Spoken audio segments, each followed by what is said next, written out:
Back to another video और आपका स्वागत है। आज हम लोग देखने जा रहे हैं रामायण का 36 एपिसोड, और जहां पर हनुमान जी राम जी को लेकर आ रहे हैं सुग्रीव जी से मिलवाने के लिए। तो चलिए देख लेते हैं ये वीडियो।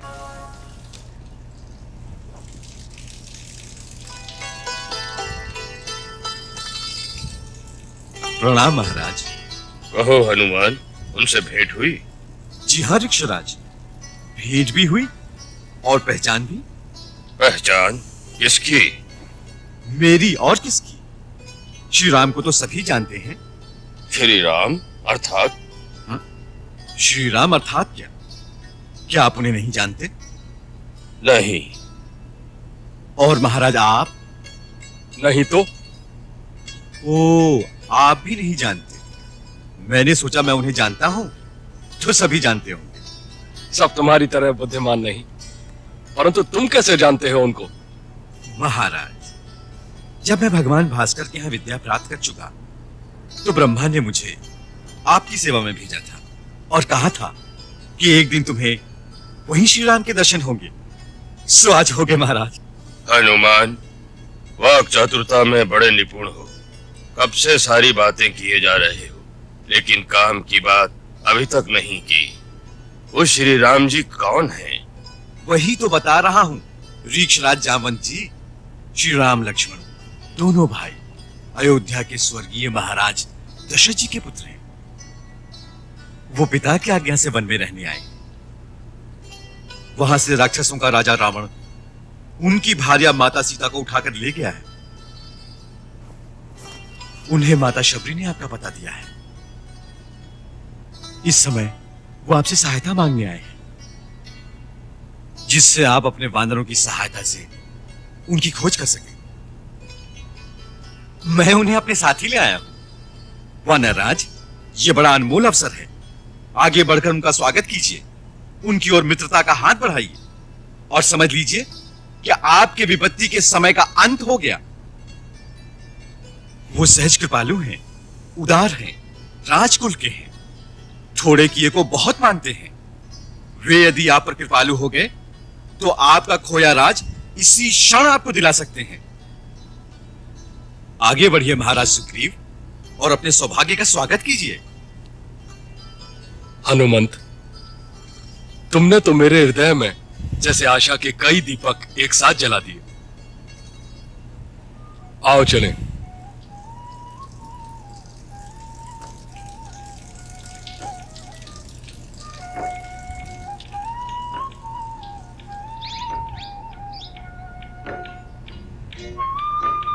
प्रभुनाथ, ये है महाराज सुग्रीव और महाराज ये है रघुकुल तिलक श्री रामचंद्र जी, और ये इनके अनुज श्री लक्ष्मण जी। मैं सूर्यपुत्र सुग्रीव आपके श्री चरणों में नमस्कार करता हूं। मैं दशरथ नंदन राम महाराज सुग्रीव को प्रणाम करता हूं। आपने एक सिंहासन विहीन को महाराज कहकर संबोधित किया, यह आपके हृदय की विशालता का सूचक है। हृदय की विशालता नहीं, यह हमारे हृदय की अभिलाषा का सूचक है। हम आपको सदा महाराज स्वरूप ही देखेंगे। हम आपके सद्भावना वचनों से कृतार्थ हुए। अब गुफा के अंदर चलिए, हमारे निवास को पावन कीजिए। पधारिए, आइए। पधारिए प्रभु।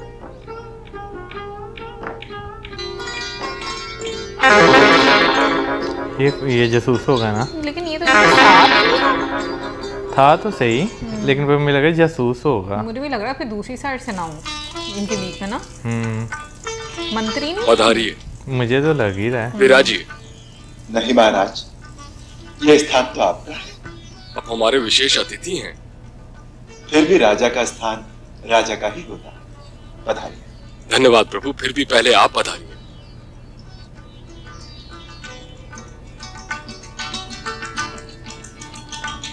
हे राघव, ये मेरे मंत्री ऋक्षराज जामवंत, नल और नील। नहीं, वो कोई और है। हनुमान सहित हाँ। ये सब लोग बुद्धिमान, वीर और स्वामी भक्त हैं। ये मेरे परम हितैषी मित्र और मेरे मार्गदर्शक भी हैं।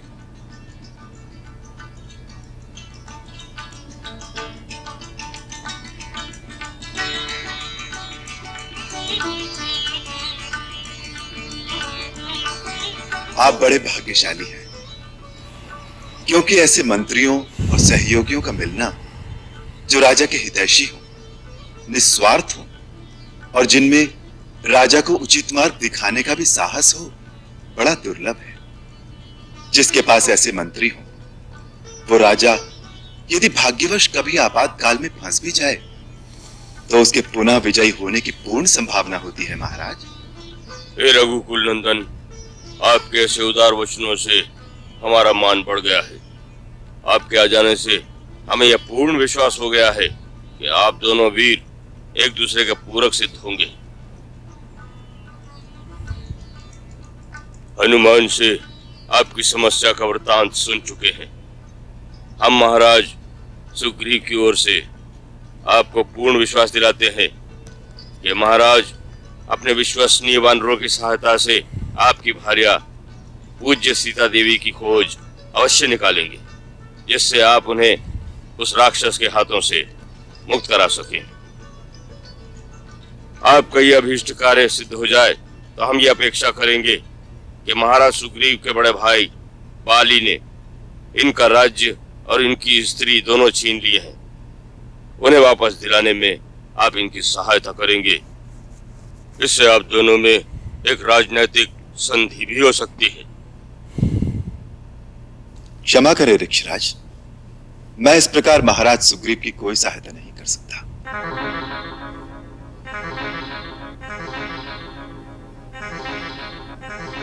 ऐसा तो कोई क्षुद्र व्यापारी ही कर सकता है कि पहले आप मेरी सहायता करें, फिर मैं आपकी सहायता करूं। यह उचित नहीं है।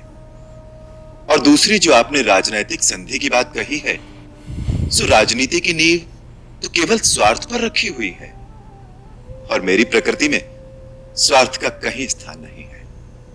क्षमा करें नाथ, हम अल्प बुद्धि योनि के जीव हैं। हमारी भाषा पर ध्यान न देकर केवल हमारी भावना पर विचार कीजिए। हमारी भावना पवित्र है। हमें वो नाता बताइए जिससे हम वानर और ऋक्ष योनि के समस्त प्राणी आप जैसे महामानव के साथ संबंध स्थापित कर सके। वो एक ही नाता है ऋक्षराज, जो योनियों, जातियों, लोकों, धर्मों और समस्त ऊंच नीच को लांघकर एक प्राणी का दूसरे प्राणी से अटूट संबंध स्थापित कर सकता है। और वो नाता है मित्रता का नाता।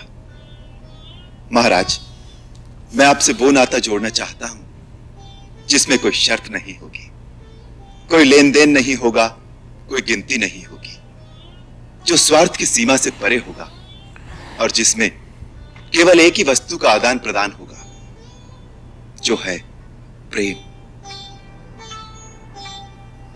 संधि तो केवल एक राजा की दूसरे राजा के साथ ही हो सकती है, परंतु मित्रता तो एक राजा की एक रंग के साथ भी हो सकती है।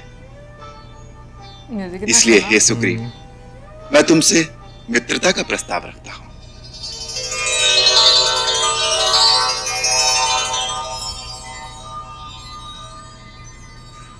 आप धन्य हैं राम।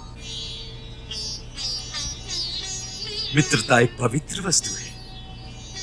मित्र ये नहीं देखता कि सामने वाला शक्तिशाली है या नहीं, उसके पास धन या पद है कि नहीं। मित्र वही होता है जो मित्र के लिए बिना कहे ही अपने प्राण तक न्यौछावर कर देता है। महाराज सुग्रीव, आज आपको आपकी चिंता का सागर पार करने के लिए राम की मित्रता रूपी नौका मिल गई है। श्री राम ने आज बिन मांगी मित्रता प्रदान करके जैसे एक मृत शरीर को जीवन दान दे दिया हो। प्रभु, हनुमान सत्य कहता है। आप धर्म के विषय में भली भांति सुशिक्षित हैं और सब पर दया करने वाले हैं। वायुपुत्र हनुमान ने मुझसे आपके यथार्थ गुणों का वर्णन किया है। आप श्रेष्ठ मानव जाति के हैं और मैं वानर जाति का हूं। फिर भी यदि आप मुझसे मित्रता करना चाहते हैं तो मेरा हाथ उसी प्रकार थाम लीजिए जैसे पिता अपने पुत्र का हाथ पकड़कर उसे संभालता है।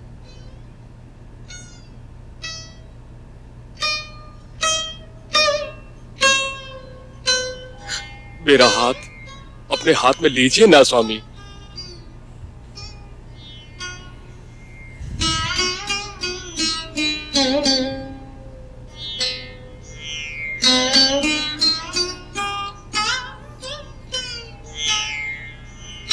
कपिराज, आज से हम आपके हो गए।